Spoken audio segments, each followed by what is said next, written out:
Hey guys, it's Katt Dee, and I'm here with a very exciting movie review. So, I actually went to go see Ready Player One on Thursday, and oh my gosh, was it such a good movie! It was a great movie. And I can say that not only from a movie perspective, but I've actually even read the book. Now, with that being said, the book is so different from the movie. You really have to segregate them. I mean, the concept's the same. Obviously, you have the same characters, but they completely rewrote certain parts of the storyline in order, I guess, to make it a more flowing movie. This follows a boy named Wade Watts, who is just your average teenager in the year of 2045.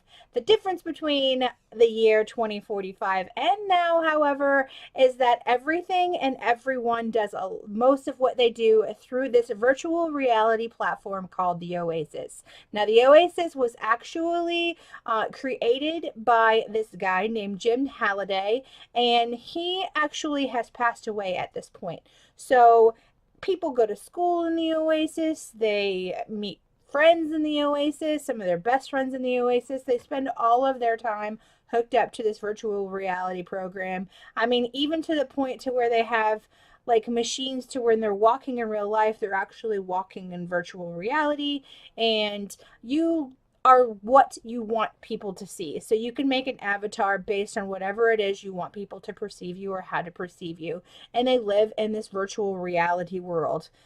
It's really, to be honest, it is not that far-fetched. In 2045, our lives could look very similar to what this movie is portraying, which is really scary. Um, but so the premise of the movie, Jim Halliday has actually passed away and his company is up for grabs. Now there's this big corporation called IOI that want all the rights to this program so they can start making a profit off of it, because right now the Oasis is free to play and are free to, to be involved. And so in order to, I guess, combat what's going on there, Jim Halliday has placed three keys within the Oasis in order to find this final Easter egg, and whoever finds it wins the rights to his company and wins the rights to the Oasis. Now, the trick is you really have to know everything about Jim Halliday, his game, his past, his career, and I mean, that's basically the premise. So it's these group of teenagers versus this big corporation, IOI, and they want to find it before this corporation does. The movie was really good. Like, if I can't really compare it to the book, if you sat there and started comparing it to the book, I will say that I preferred the book much more.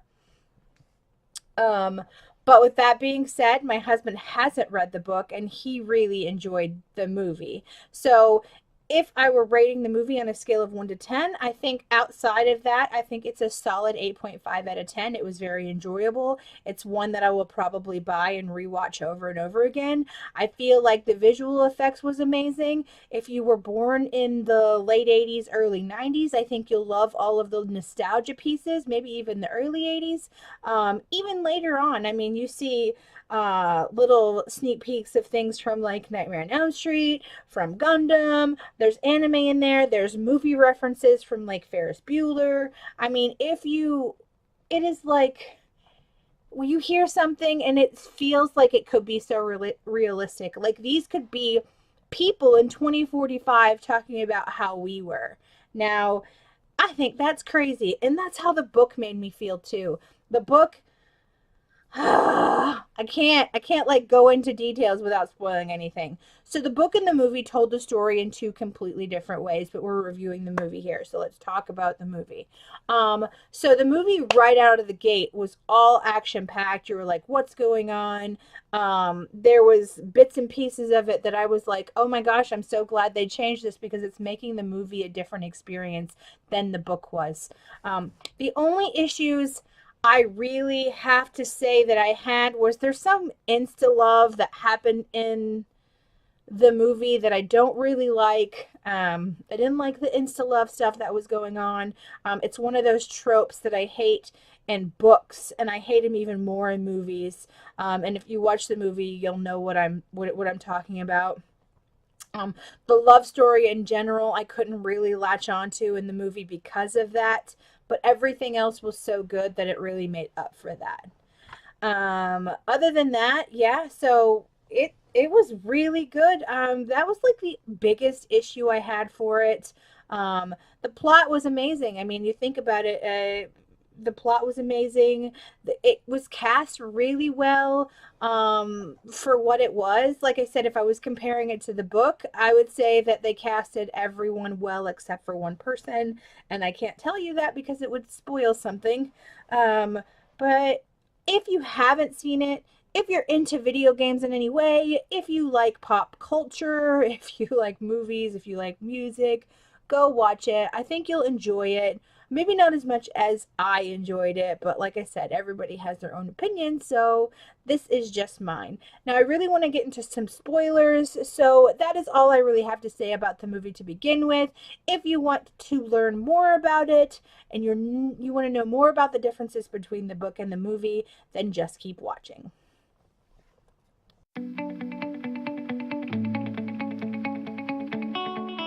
Okay, so as soon as this movie started, I'm like, holy crap, what's going on? This is completely different. So when the movie initially starts, you see all of them racing and trying to figure out the first clue of Halliday's, I guess it's a riddle or game or whatever. It didn't happen like that in the book at all. There was nothing like that. And then you see that he meets Artemis at the very beginning, which also doesn't happen in the book. The biggest thing is it misses out on so much of the other little details. In the movie, it's like, okay, you have to do one task and you get the key. In the book is you have to do this task to do this task to get a key. Like there's a baby task before you can get to another task before you get the key. And it was, I mean, the book made like it seemed like really difficult. And the movie, it didn't seem like it was all that difficult after they started like what took them so long to figure it out? How could they figure it out in 5 minutes? I don't know. That was an issue, but I mean, I loved it.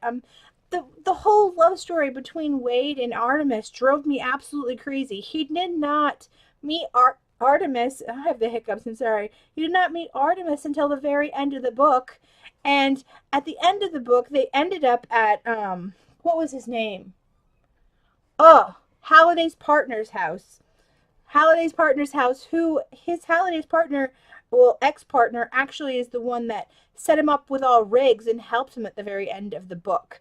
So this was, I mean, it was completely different. I felt like while they were both within the same like realm of the same story, they were both completely different. And I loved the book so much. Like this was probably a top 10 book for me, like of all time. So for me to say that I still like the movie and it be like so completely different, that goes to show you how good the movie was versus the book, as long as you're not comparing them. So if you've read the book, please do not go in and compare them. Please just keep an open mind. Know that it's going to be different. Know there's going to be some insta love. In the book, another character actually dies in the book to even drive home how much to drive home how evil IOI actually is. And in the movie, they completely skip that. That particular character doesn't die. And I don't know. I felt like the book was a different story. I just did. I felt like it was a different story. Following the same people, but a different story. It was kind of like one of those things where you can read a book and you at the very bottom it says choose A or choose B, and depending on what you choose, the story changes. I feel like that's kind of how this movie to book adaptation was. But I'm glad I watched it. Like I said, it's one that I'll buy. Let me know if you guys seen it, if it's something that you're interested in seeing. I'm Katt Dee, guys. Please just give this video a thumbs up, comment, and subscribe down below. Bye!